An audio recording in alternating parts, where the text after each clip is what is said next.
গর্বিত আর কি যে আমরা প্রত্যেকটা ছাত্রছাত্রীর কাছে সেই আশাটাই করি আর কি। হ্যাঁ, তো সবাই উৎসাহিত করবি আর কি, ও তোদের অভিজ্ঞতার কথা বলবে আর কি। হ্যাঁ, সেই 117 দিন যে নিরলস চেষ্টা, খেয়ে না খেয়ে যে ও তো জয় করে এসছে, তার সফর সারা জীবন মিষ্টিময় হয়ে থাকুক। তো আমি কিন্তু আমার স্কুল যাচ্ছি, নয়রাট শিব মন্দির থেকে স্কুল যাচ্ছি। স্কুলে হেড স্যার আমাকে ডেকেছে, তাই হেড স্যার কী করেছে জানি না, তবে যাচ্ছি স্কুলের পথে।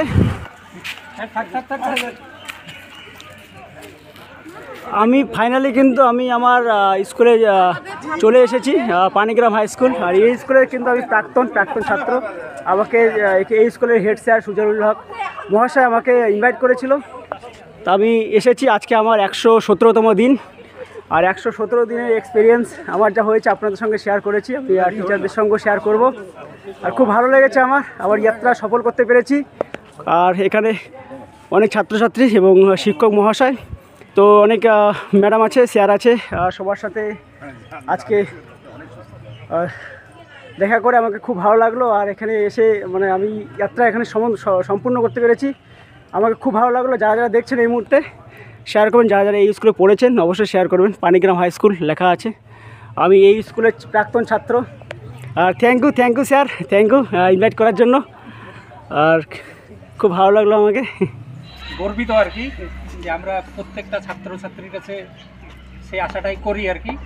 হ্যাঁ, তো সবাই উৎসাহিত করবি আর কি, ও তোদের অভিজ্ঞতার কথা বলবে আর কি। হ্যাঁ, সেই 117 দিন যে নিরলস চেষ্টা, খেয়ে না খেয়ে যে ও তো জয় করে এসছে, তার সফর। এর জন্য সবাই মিলে একটা হাততালি দেবে।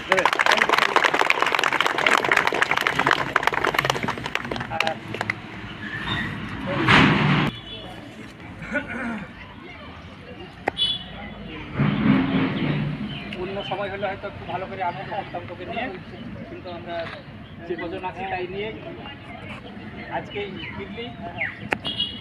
তো আমার ডাকে ও সাড়া দিয়েছে যে আজকেই নয়ারহাটে পৌঁছালো আর কি।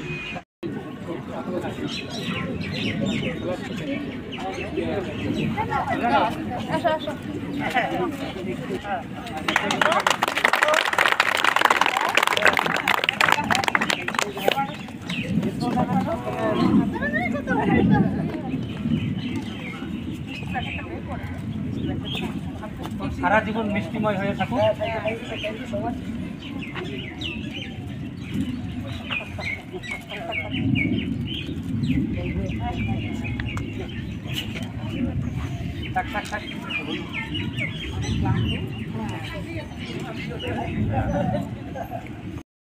নমস্কার সবাইকে। তো আমি বর্তমান আছি পানিগ্রাম হাই স্কুল। আর পানিগ্রাম হাই স্কুলের প্রধান শিক্ষক মহাশয় সুজারুল হক মহাশয়। আর আমি খুব গর্বিত এই স্কুলের ছাত্র। এই স্কুলে আমি পড়াশোনা করেছি ছোটোবেলায়, আর এই স্কুলে এখন আমি প্রাক্তন। তো আমার এই সফর 117 দিন ধরে আমি ভ্রমণে প্রায় কেদারনাথ থেকে শুরু করে ভারতবর্ষের অধিকাংশ কমপ্লিট করে কিন্তু আমি গেছিলাম নেপাল পুরো কমপ্লিট করেছি। অন্নপূর্ণা পর্বত, ধলাগিরি পর্বত, নীলগিরি পর্বত সমস্ত কিছু কিন্তু ট্রেকিং করে কিন্তু আমি মুক্তিনাথ পর্যন্ত জয় করেছি। এখানে এসে আমি সংবর্ধনা পেয়েছি, ওয়েলকাম একদম ভালোভাবে হয়েছে, খুব ভালো লাগলো। Thank you so much. আমি তোমাদের কাছে এটাই বলতে চাই যে আমি প্রথম বেরিয়েছি, আর আমার কোনো এক্সপিরিয়েন্স ছিল না। এক্সপিরিয়েন্স হয় শুধু রাস্তায়, আর অচেনা জায়গার মানুষ, অচেনা ভাষা, অচেনা তোমার এনভায়রনমেন্ট, সমস্ত কিছু সব কিছু অজানা, সমস্ত কিছুকে নিজের করে নিতে হয়, কাছে করে নিতে হয়। এবং রাস্তায় চলতি পথে অনেক দুর্ঘটনার মুখে পড়তে হয়, সেগুলোকে কিন্তু উপেক্ষা করে আজকে আমি সফলভাবে ফিরেছি। আর আমি চাইবো আমার সাথে সাথে আরও নতুন জেনারেশন উঠুক, যাতে সমস্ত পর্ব সমস্ত কিছু জয় করতে পারে, সমস্ত জায়গা যেতে পারে সাইক্লিস্ট। আর তোমার আমি যে মেসেজটা সবাইকে দিতে চেয়েছিলাম, stop polluting the environment, save our planet. তোমরা সবাই জানো যেভাবে পলিউশন হচ্ছে, আর দিল্লিতে বর্তমান অবস্থা খুবই খারাপ। দিল্লি স্কুল কলেজ সমস্ত কিছু বন্ধ, আর পলিউশনের জন্য তো দায়িত্ব নিজেদেরকে রক্ষা করতে হবে, আমাদের প্ল্যানেটকে সুরক্ষিত করতে হবে। এটাই আমি সবার কাছে বলবো। আর সবাই এই নিয়ে একটু চিন্তা ভাবনা করুক, এই নিয়ে একটু মাথায় বুদ্ধি খাটিয়ে কাজ করুক, সমাজের পাশে দাঁড়াক, এটাই চাইবো আমি। এবার তোমার স্টপ পলিউটিং দ্য এনভায়রনমেন্ট যে হ্যাশট্যাগ নিয়ে আমি তোমার পুরো ভ্রমণ করেছি।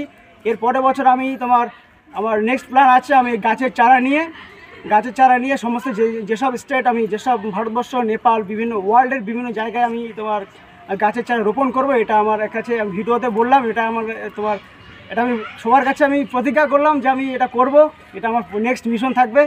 আর যদি আমাকে স্পন্সর করে তো আরও ভালো হয়। তো থ্যাংক ইউ সো মাচ সবাইকে, থ্যাংক ইউ সো মাচ।